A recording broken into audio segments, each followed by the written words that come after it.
Graça e paz, cara amiga, caro amigo que acompanha diariamente essa nossa meditação sobre a Palavra de Deus no Santo Evangelho. Iniciamos essa nossa meditação em nome do Pai, do Filho e do Espírito Santo. Amém. Eu sou o Padre José Raimundo dos Santos, eu sou da Diocese de Amargosa, na Bahia, e tenho essa alegria de estar aqui com você, olhando para o Evangelho que a liturgia nos apresenta no dia de hoje. É interessante notar que nós estamos vivendo a última semana do tempo comum antes de iniciarmos o nosso itinerário quaresmal. E como acontece a cada ano, a campanha da fraternidade no Brasil, a Quaresma no Brasil, se vive junto com a campanha da fraternidade, que é um momento de reflexão a partir do espírito da penitência e da conversão, que nos convida para mudar nossa mentalidade na direção de alguns desafios que a sociedade, que o mundo contemporâneo nos oferece. E este ano a campanha da fraternidade está ligada ao mundo da educação, esse projeto que a humanidade tem de transformação. Nós não somos simplesmente herdeiros de uma genética, nós precisamos ser educados. O ser humano deve ser educado, ele se torna humano na medida também que ele, no contato com outros seres humanos, se deixa educar, se deixa transformar. Então, a gente já poderia assim olhar esse estilo de Jesus hoje, não é, como um homem de educação, até pela forma como ele é tratado no Evangelho de hoje. Mas antes, olhemos para como foi que terminamos a leitura do Evangelho de Marcos. No sábado, nós encontrávamos Jesus acolhendo crianças, ele abraçou, ele abençoou, ele tocou nestas crianças. E ali a gente poderia observar uma espécie de catequese de Jesus, de ensino de Jesus, um mestre, como era que ele lidava no processo da educação, digamos assim, das crianças, pelo afeto, pelo abraço. E a gente lembrava, não é, que certamente é nos braços de Maria que Jesus também aprendeu a abraçar, e ele aprendeu a abraçar sendo abraçado, e esse é um princípio fundamental da vida cristã. Nós dizemos com o evangelista São João: nós cremos no amor de Deus. Mas São João também diz que nós amamos a Deus porque Ele nos amou primeiro. Foi porque primeiro a gente fez a experiência de ser amado por Deus que a gente tem a capacidade recíproca de corresponder com amor, porque fomos ensinados a amar sendo amados. Então este é o ponto principal, né? No processo de educação, é um processo em que você recebe, é instruído, faz uma experiência e com isso você aprende. Então vimos Jesus ali. Hoje já veremos Jesus como um educador, mas um educador de pessoas adultas, de gente jovem. E como um jovem, qual é a metodologia adequada? Qual é o jeito, não é, de educar essas pessoas? Olhemos para o Evangelho de hoje. Diz que Jesus começou a caminhar, não é? Saiu a caminhar e veio alguém correndo. Olha o dinamismo desta cena. Jesus que sai para caminhar e alguém que vem correndo, não é? E se ajoelha diante dele. Imaginemos essa cena, né? Alguém vem e se joga de joelhos de frente de Jesus. É uma cena que seguramente toca quem vê a cena, quem está contemplando esta cena.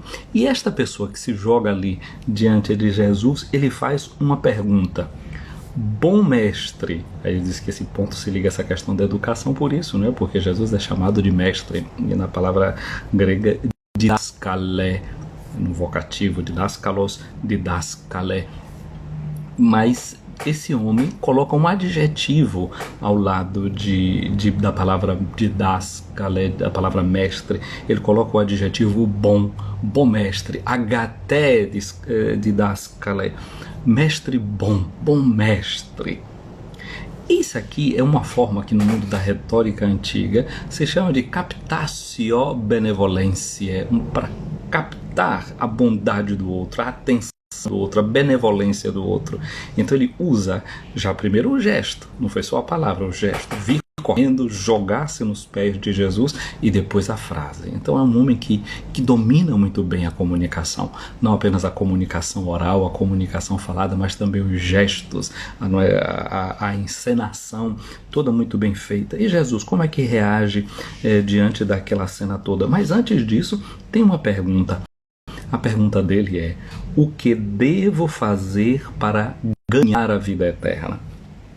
Por detrás aqui dessa palavra, como ela está traduzida em língua portuguesa, tem uma palavra, cleronomia, de onde vem até a palavra em nossa língua, clero, não é? Tem essa palavra, cleronomia, ou esse verbo que tem daí, que significa: mestre, o que eu devo fazer para herdar a vida eterna? Olha, se nós olharmos a primeira leitura de hoje, que é da carta de Pedro, a primeira carta de Pedro, no capítulo 1, o versículo 4 diz, antes começou dizendo assim, no início, o versículo 3: em sua grande misericórdia, pela ressurreição de Jesus Cristo dentre os mortos, ele, o Pai, nos fez nascer de novo, para uma esperança viva, para uma herança incorruptível. Olha, o que me faz herdeiro da vida eterna, o que te faz herdeiro da vida eterna, é ter um Pai. Por isso, por Jesus Cristo, o Pai nos fez nascer de novo. Agora nós não somos apenas o filho do nosso pai, da nossa mãe carnais. Nós somos filhos de Deus pela graça de Jesus, pela ressurreição de Jesus. Aí nós nascemos de novo. E porque a gente nasceu de novo, a gente agora tem uma herança incorruptível, como diz Pedro, que não se estraga, que não se mancha e que é reservada, diz Pedro, para vós nos céus. Então, essa herança, o que é que a gente tem que fazer para herdá-la? Essa vida eterna, nós mesmos não precisamos fazer nada, porque isso já foi dado a nós como um dom. O que nos deu a vida eterna é o fato de nós sermos herdeiros, porque somos filhos, e ninguém se dá o direito de ser filho, ou a prerrogativa de ser filho. Eu não escolhi ser filho do meu pai, eu não escolhi ser filho da minha mãe. Isso é um dom, isso é dado. Assim como a gente também não escolheu ser filho de Deus, isso é dado, isso é um dom, ou seja, isto é graça. A herança eterna é graça de Deus. Portanto, essa pergunta aqui, o que é que eu devo fazer para herdar a vida eterna? O fundamental realmente não é feito por nós. Essa herança já nos é dada através de Cristo. Agora, essa herança que a gente recebeu de graça em Cristo está reservada para nós no céu. A gente precisa do encontro dessa reserva que nos foi feita. E aí ganha sentido a palavra desta pessoa que veio correndo e se jogou diante de Jesus. Ele é um buscador, assim como nós também somos buscadores de Deus. Mas Jesus começa não olhando para essa parte que eu estou mostrando aqui agora, né, do que é que faz a gente ser herdeiro, etc. Jesus presta atenção naquela forma como ele foi tratado. Como eu disse a você, isso que é chamado de uma captatio benevolência. É só uma estratégia comunicativa para conseguir aquilo que está querendo, para que Jesus revele para ele aquilo que ele pede. Por que é que ele está chamando Jesus de bom? E Jesus pergunta. Ou seja, nós estamos vendo aqui que como uma pessoa adulta, eu mostrei, nós falamos no início que como as crianças Jesus acolheu, abraçou, abençoou. Com gente adulta, o tratamento precisa ser de adulto, de gente que raciocina, de gente que pensa. Essa é a estratégia pedagógica de Jesus. Então, Jesus também entra fazendo uma questão. Responde perguntando. E a pergunta é: por que me chamas de bom? Por que me chamas de bom? Só Deus é bom e mais ninguém. É como se estivesse perguntando: você realmente está reconhecendo que em mim a divindade se manifesta? Você reconhece que eu sou Deus aqui presente com você? O livro do Gênesis nos mostra que Deus, na sua criação, ele fez bem todas as coisas. Deus viu que tudo aquilo que ele fez era bom. As obras de Deus são boas. Aquilo que Deus fez é bom, é um bem para cada uma e para cada um de nós. Será isso mesmo que ele está reconhecendo em Jesus? A bondade de tudo aquilo que ele faz e uma bondade que está presente também dentro de nós. Só da nossa bondade deveria surgir também frutos bons, frutos de bondade. E Jesus então pergunta para ele, que está querendo saber o que fazer para herdar a vida eterna. Jesus diz para ele: tu conheces os mandamentos, ou seja, as orientações: não matarás, não cometerás adultério, não roubarás, não levantarás falso testemunho, não prejudicarás ninguém, honra teu pai e tua mãe. Vejamos bem, Jesus indicou aqui os mandamentos, não aqueles que estão relacionados a Deus. Jesus não falou da santificação do nome de Deus, Jesus não falou do mandamento de santificar o dia sagrado. Jesus não falou desses mandamentos que falam da relação com Deus, não falou do amar a Deus sobre todas as coisas.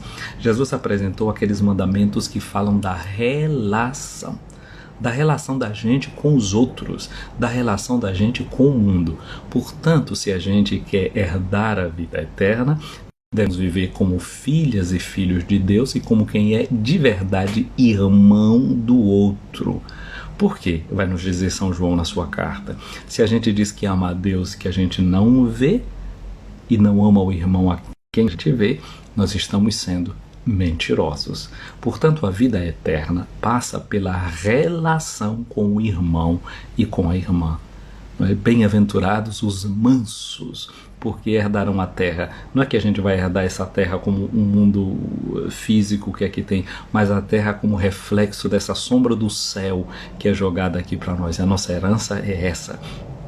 Então, a gente vai herdar na medida que a gente tem dentro da gente a mansidão, que a gente é capaz de se comportar com mansidão em relação aos outros, quando a gente renuncia o artifício da guerra, porque o artifício da guerra é olhar para o outro e esquecer que ele é meu irmão e começar a vê-lo como um inimigo. Olha o que é que está acontecendo agora, né? Rússia e Ucrânia. O que é que está acontecendo? A descrença no poder da democracia, no poder da comunicação, a descrença na bondade que está presente dentro do outro e querer fazer valer a prepotência, a força, a ganância, ver o outro como um inimigo, ver o outro como uma ameaça, naquilo que dizia já um filósofo antigo, Sartre, antigo não, dos tempos modernos, mas de um tempo atrás, não é, que dizia que o outro é o inferno, l'autre est l'enfer. Ver o outro como um inferno é aquilo que destrói todas as capacidades de a gente se relacionar com ele, com aquilo que ele realmente é, meu irmão, minha irmã. Então, esta pessoa que perguntava a Jesus o que fazer para herdar a vida eterna, quando ele ouve essa resposta de Jesus, ele diz para Jesus: mestre. Já não diz mais bom mestre, já tirou esse adjetivo e trata Jesus simplesmente como mestre. Tudo isso eu tenho observado desde a minha juventude. Mas ele está sendo sincero, não é? Está falando com Jesus e dizendo daquilo que ele já tentou fazer na vida dele desde a sua juventude. E agora o processo educativo continua. Jesus diz para ele: só uma coisa te falta. Vai, vende tudo que tu tens, dá aos pobres e terás um tesouro no céu. Depois vem e segue-me. Gente, vejamos a força de Jesus, a coragem de Jesus. Eu disse que aquele homem começa a falar com Jesus usando uma captatio benevolência, né, com um elogio. Não é? Quando a gente elogia alguém, a gente mostra aquilo que a pessoa tem, as qualidades que a pessoa tem. Jesus tem a coragem educativa de mostrar a esse jovem, a essa pessoa, aquilo que lhe falta. Então, na metodologia de a gente educar os nossos jovens e pessoas adultas, vale a pena também indicar às pessoas aquilo que lhe falta na verdade, ou seja, não faltar com a verdade, não ter uma linguagem bajuladora, mas ter uma linguagem sincera, uma linguagem que faz o outro enxergar a situação na qual ele está. Você se lembra de Marta e Maria, aquelas duas irmãs? Marta, muito ativa dentro de casa, uma mulher empreendedora, não é? Ocupada com isso, ocupada com aquilo. Jesus teve coragem de dizer para ela: Marta, Marta, tu te afliges com muitas coisas, uma coisa só é necessária. Maria escolheu a melhor parte e essa não lhe será tirada. A coragem de poder dizer para quem é rico que ele não tem tudo, que falta alguma coisa para ele. A coragem de dizer para os nossos jovens que nessa sociedade de consumo a gente não tem tudo porque tem o melhor celular, porque tem o melhor carro, porque estuda na melhor escola, porque recebeu a melhor nota. não é isso que constitui a grandeza do ser humano. Há outros valores na vida que contam mais. Então nós temos que ter essa coragem educativa, aquilo que em linguagem teológica, em linguagem de fé, nós chamamos de parresia. A capacidade de mostrar ao mundo não só aquilo que a gente já tem, mas aquilo que nos falta. Vai, pega tudo isso que você tem e dá aos pobres. Ou seja, Jesus começa a ensinar essa pessoa que o significado da vida, que a vida eterna é a vida de quem sabe doar, que a vida eterna não é a vida acumulada, não é a acumulação, não é o juntar coisas, o juntar títulos, não, é quando a gente aprende a doar. Porque eu disse que o que nos faz herdeiros da vida eterna é termos um pai. E o que é o pai? O pai é aquele, quem é o pai? É aquele que doa a vida. Eu só sou constituído filho de alguém porque ele me deu a vida, porque ele me deu algo de si. Então a vida eterna começa justamente quando a gente aprende também a doar. E por isso que Jesus diz para ele, vai, venda tudo que você tem e doe para os pobres, dê para os pobres. Quando você descobrir que o sentido da vida é entregar-se, que o sentido da vida é servir, então você começa já a sentir que você pode fazer uma verdadeira opção por Jesus. Santa Teresa de Ávila dizia, não é? Nada te perturbe, nada te espanta, só Deus basta. Tudo passa nesse mundo, passam as riquezas, passam os bens, só Deus permanece. E Ele permanecendo é aquilo que basta, é aquilo que é necessário, aquilo que não nos vai ser tirado. Porque um dia a nossa juventude vai passar, a nossa saúde também, pode passar a nossa economia, nesse clima de guerra, que tristeza. Gente que da noite para o dia já não tem mais uma casa, já não tem mais um ponto de referência, teve que deixar tudo. Sim, é uma dor imensa. Da noite para o dia se pode perder tudo que se tem nesse mundo, mas se pode conservar ainda o sentido da vida, a esperança. Se o amor não for arrancado de dentro do coração da gente, se esse amor estiver enraizado dentro da gente, a gente pode recomeçar e lutar por um mundo que seja realmente diverso.